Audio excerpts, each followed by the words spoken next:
우리는 마태, 마가, 누가 복음을 이 공간복음이다라고 부릅니다. 이 공간이라는 단어는 이 같이 본다라는 뜻인데, 이 세 복음서가 서로 비슷한 구조와 내용을 공유하기 때문에 이 붙여진 이름입니다. 그래서 마태, 마가, 누가 복음은 비슷한 이야기들이 많이 나옵니다. 하지만 요한복음은 조금 다릅니다. 그래서 요한복음까지는 사복음서라고 하고, 이 공간복음은 마태, 마가, 누가를 우리가 공간복음이라 부릅니다. 또한 공간복음은 예수님께서 공적 사역을 시작하기 전에 일어난 일들까지 이 기록을 하고 있습니다. 우리가 지난 시간에 살폈던 세례받은 일과 오늘 본문에 나타난 광야에서 시험 받으신 이야기가 이 대표적입니다. 그리고 마태복음에서는 이 사건이 비교적 상세하게 기록이 되어 있습니다. 그 이유는 예수님이 공생애를 시작하기 이전에 마귀의 시험을 이겼다라는 것을 강조함으로써 이 마귀의 권세를 능가하시는 메시아의 승리를 미리 보여주는 것이다라고 할 수가 있습니다. 요한계시록 20장을 보면 이 사단이 결박당하여 그 활동이 제한되는 것을 볼 수가 있는데, 이 계시록에 나타난 이 사단의 패배는 이미 광야에서 예수님을 시험할 때 패배한 것에서부터 시작되었다라고 할 수가 있습니다. 따라서 본문에서 시험 받으신 이야기는 메시아의 승리가 공생의 시작부터 이미 시작이 되었다라는 것을 우리에게 말해줍니다. 그리고 우리가 마태복음을 시작하면서 말씀드렸듯이 마태복음의 이 수신자, 독자는 유대인들이라고 했습니다. 유대인들은 메시아를 기다리고 있습니다. 그런데 그들이 기다리는 메시아는 능력의 메시아, 또 승리의 메시아, 그리고 로마의 압제로부터 이스라엘을 해방시킬 그런 메시아입니다. 그런 메시아를 기대하고 있죠. 그래서 마태는 그런 메시아를 기대하는 유대인들에게 사단을 이기신 메시아를 소개하는 겁니다. 즉 승리하는 메시아, 즉 너희들이 기다렸던 그 메시아가 바로 이 예수님이라는 것이죠. 이 말은 너희가 바로 그 예수를 받아들이고 그 예수를 믿으라는 것입니다. 승리의 메시아를 믿으라는 것이죠. 우리는 예수님의 승리하심을 보면서 우리 자신을 볼 수 있어야 합니다.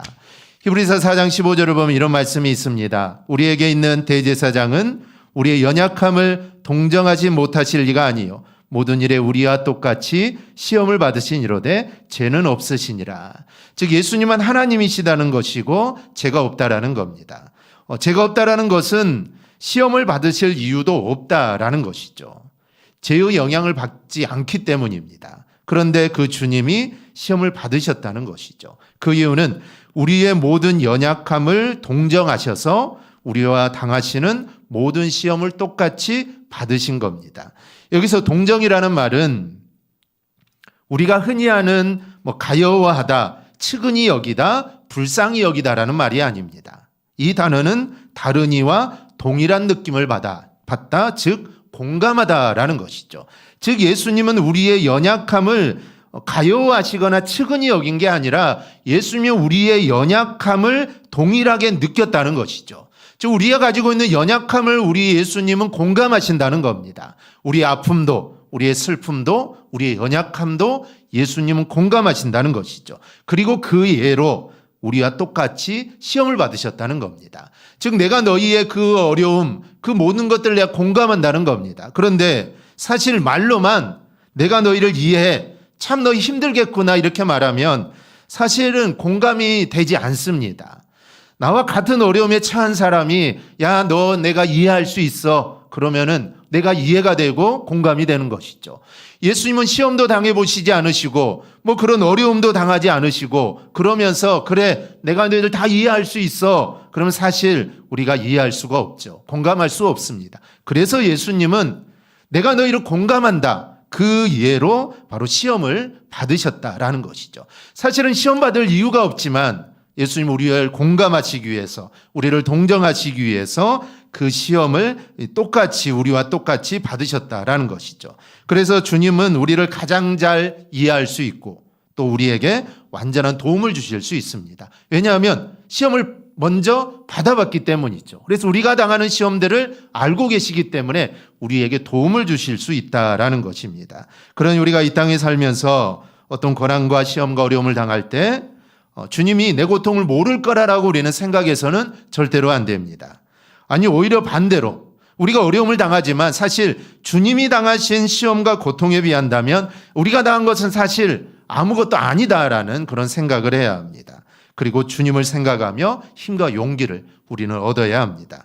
그리고 자신의 시험과 어려움을 사람에게 호소하고 사람에게 이해와 위로를 받기보다는 우리가 먼저 주님께로 나와야 합니다. 그러면 하늘의 은혜와 위로가 우리에게 임하게 될 줄 믿습니다. 사실 이게 믿음이요 지혜입니다.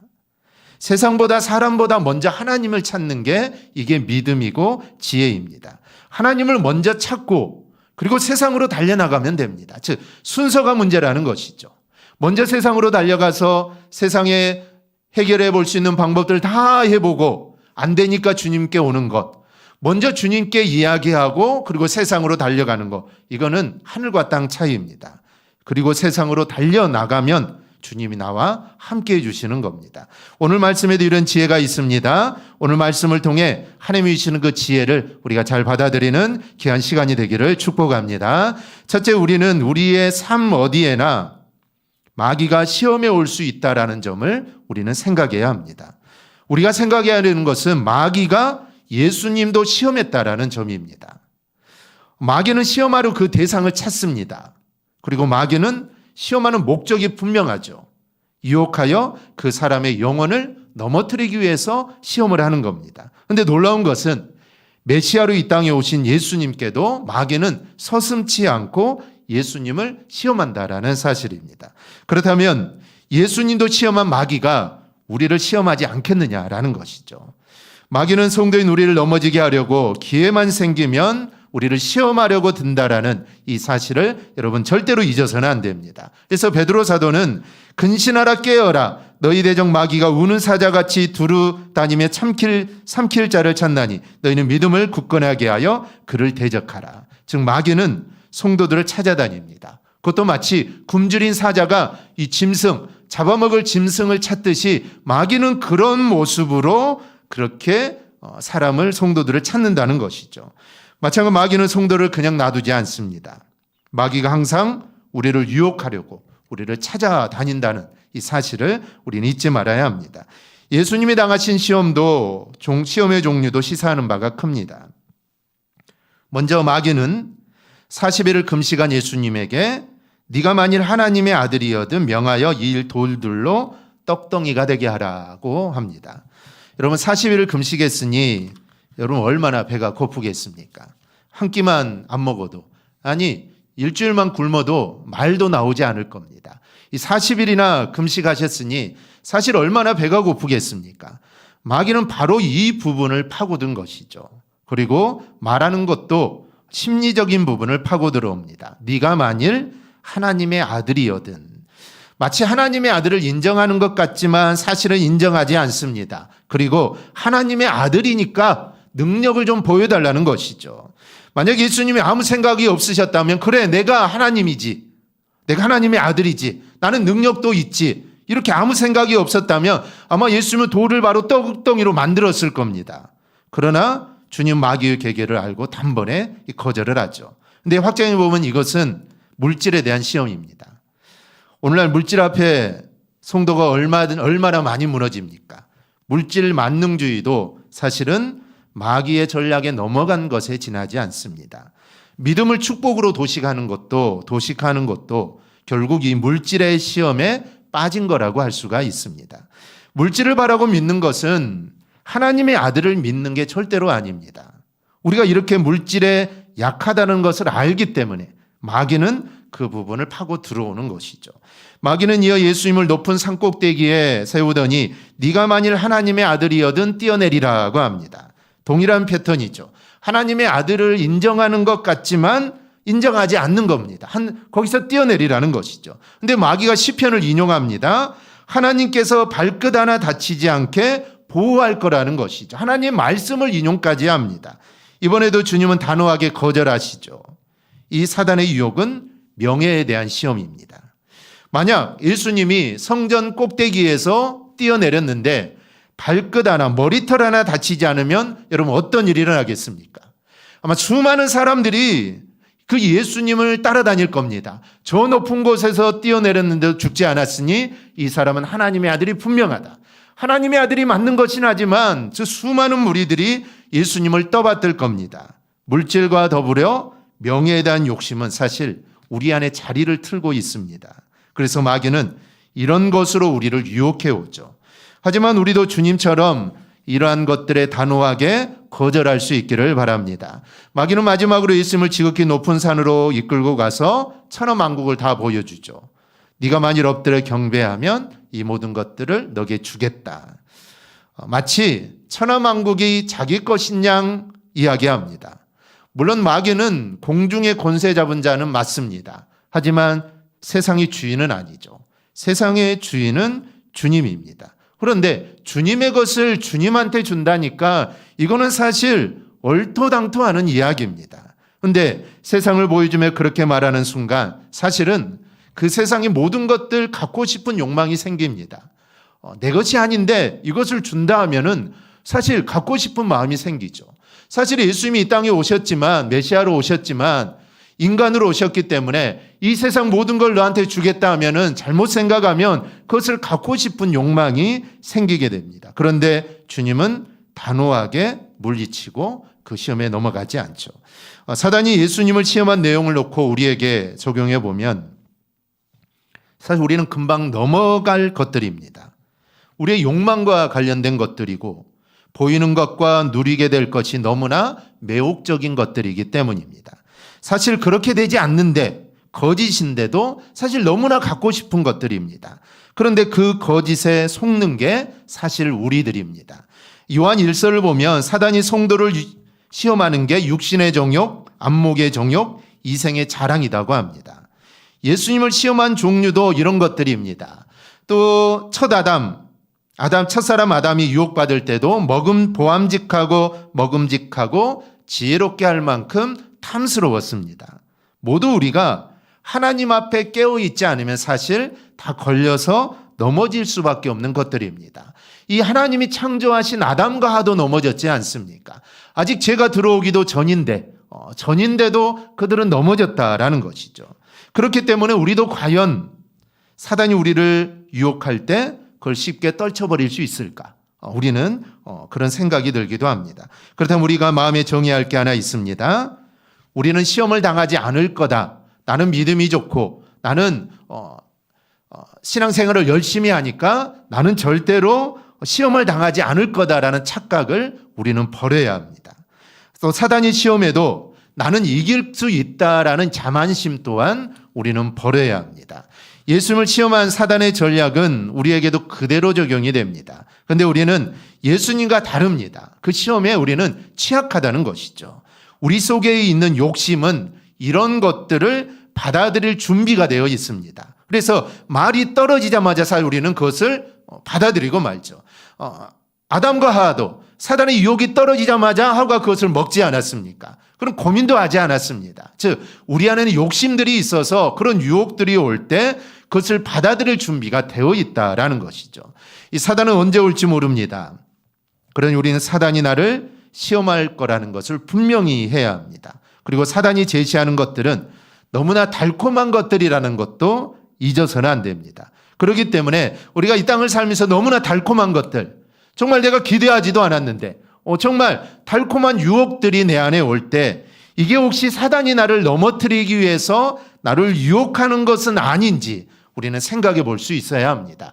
진리의 길에 벗어나는 것들, 부정적인 것들, 부정적으로 무언가를 내가 얻을 수 있는 것들, 사실 눈 한 번 감으면 모두 다 해결되고 모두 다 될 수 있는 것들, 사실 그런 것들은 사단이 나를 넘어뜨리기 위해 유혹하는 것이 될 수도 있다라는 것입니다. 그래서 나는 시험에 약한 존재다. 이것을 인식하는 것, 이게 바로 우리가 시험을 이기는 첫걸음입니다. 그래서 항상 깨어있는 모습으로 시험에 대비하는 우리 모두가 되기를 기도합니다. 둘째, 우리는 성령에 의하여 시험 받을 때도 있다라는 점을 알아야 합니다. 오늘 1절을 보면 그때 예수께서 성령에게 이끌려 마귀에게 시험을 받으러 광야로 가사라고 말씀합니다.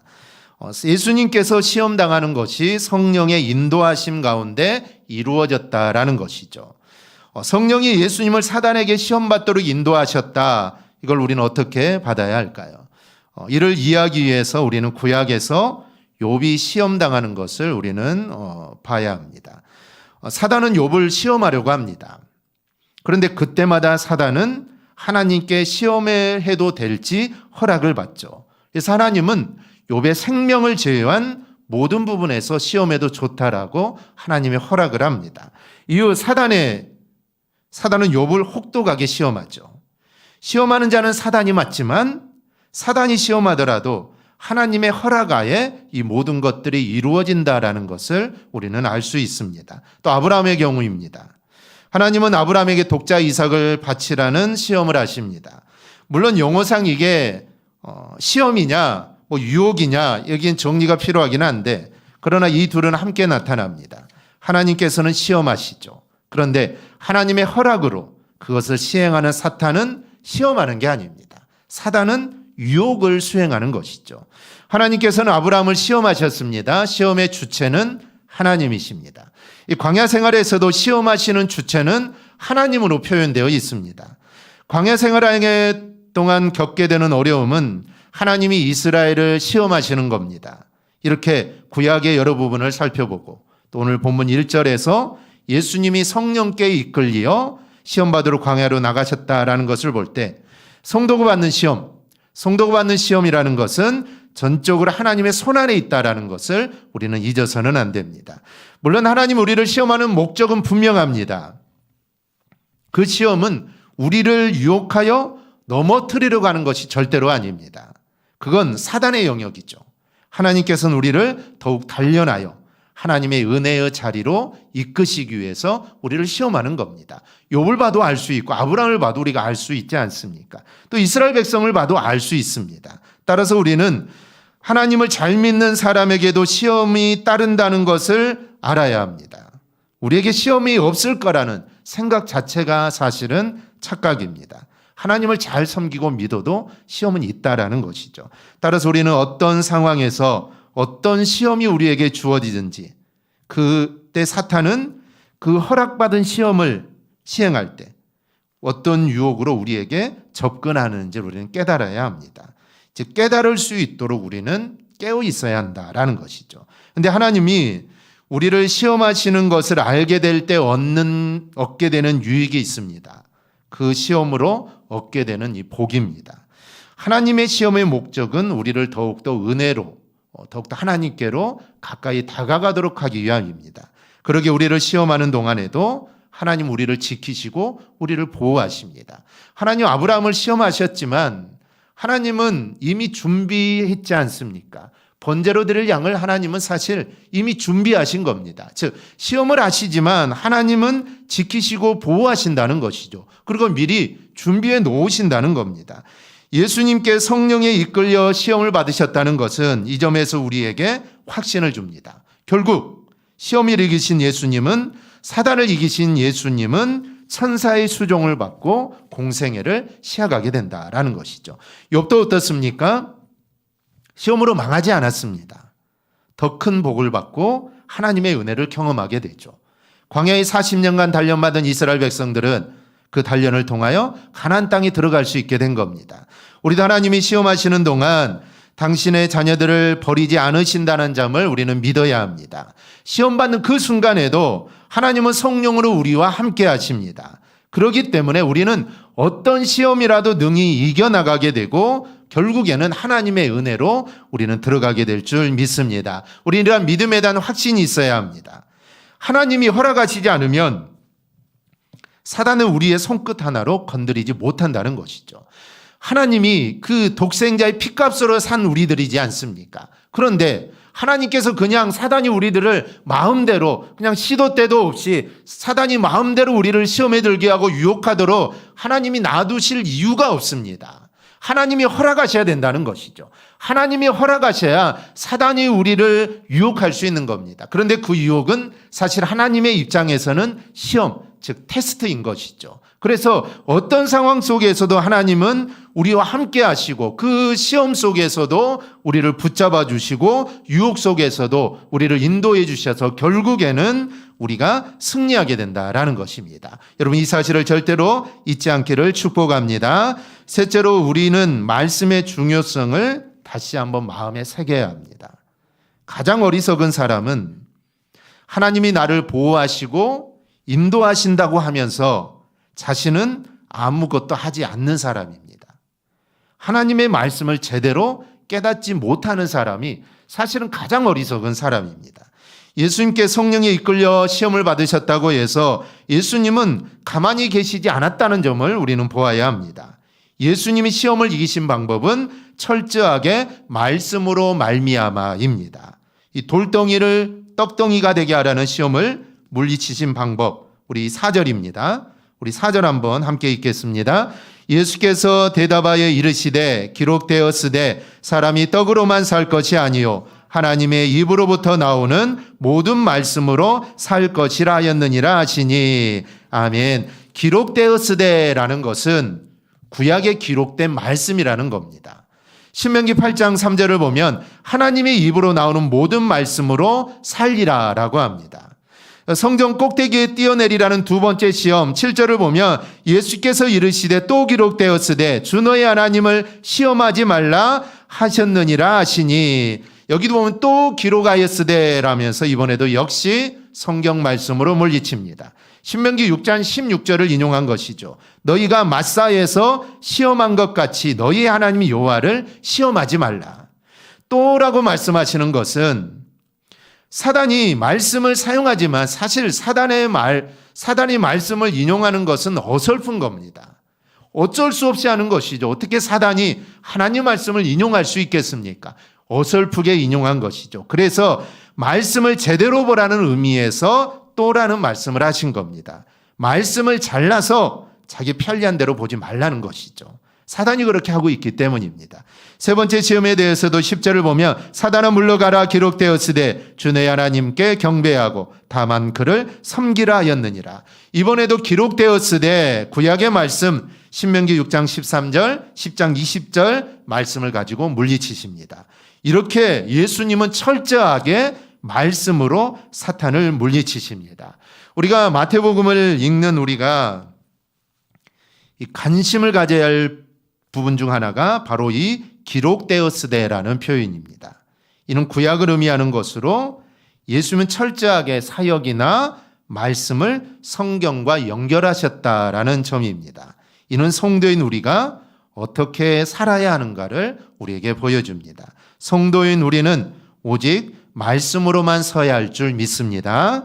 우리는 오직 말씀을 붙잡고 우리는 살아가야 될 줄 믿습니다. 따라서 우리가 하나님의 인도하심으로 시험을 받지만 우리는 항상 말씀에 깨어있는 자가 우리는 되어야 한다라는 것입니다.